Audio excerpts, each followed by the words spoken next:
जैसे ही रात होती, एक चुड़ैल अपने हाथ में खंजर लेकर आती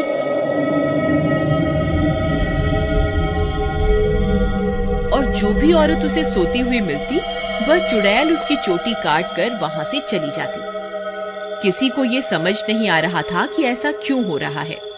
फिर एक दिन, अरे भगवान, अपने बालों को छुपा कर रखो, पूरे गांव में चोटी काटने की घटना बढ़ती ही जा रही है। कहीं उस चुड़ैल की नजर तुम्हारे लंबे बालों पे चली गई तो वो तुम्हारी चोटी काट कर ले जाएगी। अजी, आपको घबराने की कोई जरूरत नहीं है। किसी चुड़ैल की इतनी हिम्मत कहाँ कि वो मेरी चोटी को हाथ भी लगा सके। अच्छा, ये बात है। जैसी तुम्हारी मर्जी। मेरा काम था तुम्हें होशियार करना। अगर चोटी कट गई तो फिर मेरे पास रोते हुए मत आना। इतना बोलकर भीमा वहां से चला जाता है। फिर रात होने पर वह चोटी काटने वाली चुड़ैल फिर से गांव में आती है। वह अपने शिकार को इधर उधर ढूंढ रही होती है। तभी उसे एक घर की खिड़की से एक औरत सोती हुई दिखाई देती है। वह चुड़ैल उस घर में घुस जाती है और उस औरत की चोटी काट लेती है। जैसे ही औरत की चोटी कटती है, उसकी नींद खुल जाती है। हे भगवान, ये चुड़ैल अंदर कैसे आ गई? हाय, मेरी चोटी कहाँ गई? अरे मर गई रे, इसने तो मेरी चोटी काट ली। तभी वह चुड़ैल उसकी चोटी को लेकर वहां से उड़ जाती है। तभी वह औरत उसका पीछा करती है, लेकिन वह चुड़ैल अंधेरे में कहीं गायब हो जाती है।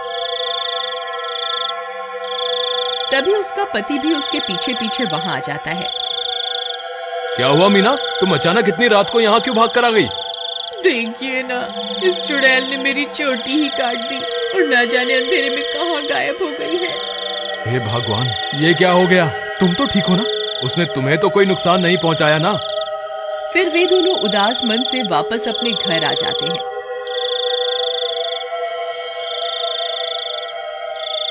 अगले दिन सुबह होने पर मीना की चोटी कटने की बात पूरे गांव में फैल जाती है। सब लोग उस चुड़ैल के बारे में बातें कर रहे होते हैं। फिर भीमा को अपनी पत्नी की फिक्र होती है, तो वह अपने घर की ओर चल देता है। घर पहुंचकर वह अपनी पत्नी के कमरे में जाता है तो देखता है कि उसकी पत्नी अपने बालों को संवार रही होती है। अरे सुमन, तुम्हें पता चला? कल रात को मेरे दोस्त मोहन की पत्नी की चोटी उस चुड़ैल ने काट ली। मुझे तो तुम्हारे लिए बहुत डर लग रहा है, कहीं वो चुड़ैल यहाँ ना आ जाए। अजी, हमें घबराने की कोई जरूरत नहीं। आप डरिए मत, मुझे कुछ नहीं होगा। सुमन, तुम्हारे बाल तो दिन ब दिन लंबे ही होते जा रहे हैं। पहले तो ये इतनी तेजी से नहीं बढ़ रहे थे, ये अचानक से इन्हें क्या हो गया? अजी, मैं अब अपने बालों की कुछ ज्यादा ही देखभाल कर रही हूँ ना, इसलिए। ठीक है, ठीक है, तुम अपना ख्याल रखा करो। मैं अपने दोस्त मोहन से मिलकर आता हूँ।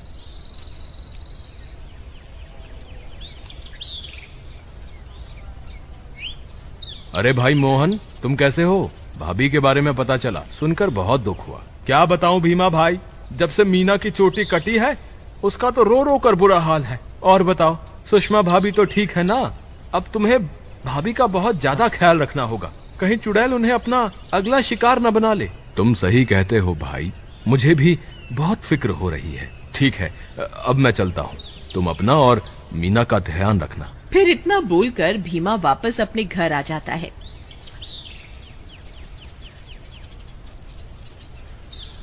रात होने पर भीमा सो रहा होता है। अचानक उसे चीख सुनाई देती है। उसकी नींद खुल जाती है। वह इधर उधर देखने लगता है। सुमन कमरे में नहीं होती। वह बहुत डर जाता है। सुमन, कहाँ हो तुम? सुमन, कहाँ हो तुम? अरे, मैं तो लुट गई, बर्बाद हो गई। ये चुड़ैल तो मेरी चोटी काट कर ले गई। हाय, मैं तो लुट गई। अरे, ये किसकी आवाज है? लगता है चुड़ैल ने फिर से किसी औरत पर हमला कर दिया है। मुझे बाहर जाकर देखना होगा। फिर वह भागकर बाहर जाता है और देखता है कि बाहर कुछ गांव वाले खड़े होते हैं। वह उनके पास जाता है। क्या हुआ भाई? ये चीख पुकार कैसी थी? क्या हुआ? सब ठीक तो है ना? नहीं भाई, अभी अभी चुड़ैल इस बेचारी की चोटी काटकर अंधेरे में गायब हो गई। हे भगवान, सुमन तुम कहाँ हो? मुझे वापस घर जाना चाहिए। फिर वह वापस अपने घर की ओर दौड़ पड़ता है। जब वो घर पहुंचता है तो देखता है कि सुमन अपने बालों को सहला रही होती है। वह उसे देखकर हैरान हो जाता है। सुमन, तुम कहाँ चली गई थी? तुम्हें पता है अभी चुड़ैल ने फिर से किसी की चोटी काटी। क्या तुम्हें बिल्कुल भी डर नहीं लग रहा? सुमन उसकी बातों को अनसुना कर देती है और खुशी खुशी अपने बालों को सहलाती रहती है। सुमन के बाल अब और भी लंबे हो चुके होते हैं। ये क्या सुमन, तुम्हारे बाल तो एक दिन में ही इतने लंबे हो गए, ये कैसे हो सकता है? भीमा सुमन के बाल देखकर घबरा जाता है। उसे समझ नहीं आता कि आखिर ये सब चल क्या रहा है। फिर अगले दिन सुमन के बालों की लंबाई की चर्चा पूरे गांव में फैल जाती है। सब लोग उसके बालों के बारे में बातें कर रहे होते हैं। अरे भाई, जब जब चुड़ैल किसी की चोटी काटती है तब तब भीमा की पत्नी के बालों की लंबाई बढ़ जाती है। मुझे तो लगता है भीमा की पत्नी ही चोटी काटने वाली चुड़ैल है।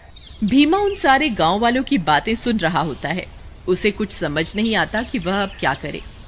फिर वह अपने दोस्त मोहन के पास मदद मांगने जाता है।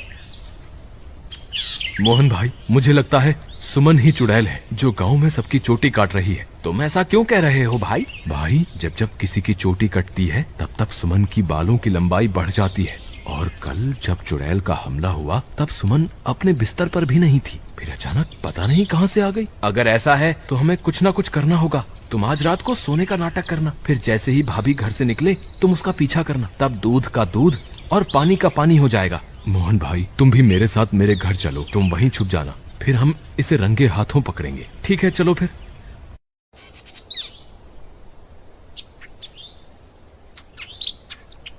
फिर वे दोनों भीमा के घर आ जाते हैं और मोहन अलमारी के पीछे छुप जाता है। रात होने पर भीमा सोने का नाटक करता है। तभी सुमन उठती है और घर से बाहर निकल जाती है। भीमा भाई उठो, देखो भाभी घर से बाहर निकल गई है।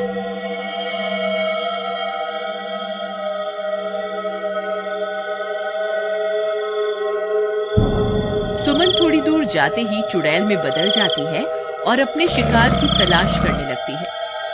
भीमा और मोहन की आंखें फटी की फटी रह जाती हैं। भीमा भाई, तुम्हारा शक सही निकला, तुम्हारी बीवी तो चुड़ैल निकली। मोहन भाई, अब क्या करें? ये जरूर अपने शिकार की तलाश में निकली होगी।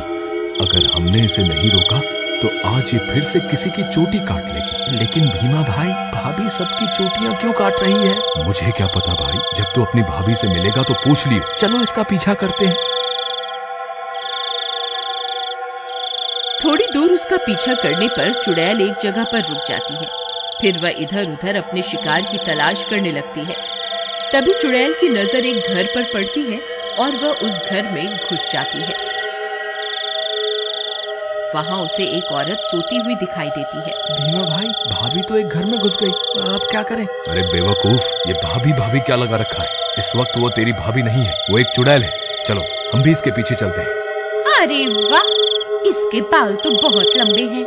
आज इसे ही अपना शिकार बनाऊंगी। तभी भीमा और मोहन वहां पहुंच जाते हैं। रुक जाओ भाभी, मैं आपको ऐसा नहीं करने दूंगा। ए चुड़ैल, वहीं के वहीं रुक जा, नहीं तो तुझे जान से मार देंगे। देखो सुमन, तुम ये ठीक नहीं कर रही हो, तुम्हें अभी के अभी ये सब रोकना होगा। ए मूर्ख इंसान, मैं कोई तेरी सुमन नहीं हूँ, मैं एक चुड़ैल हूँ। बस मुझे थोड़े और बालों की जरूरत है, फिर मैं महाशक्तिशाली बन जाऊंगी। फिर हर तरफ सिर्फ मेरा ही राज होगा।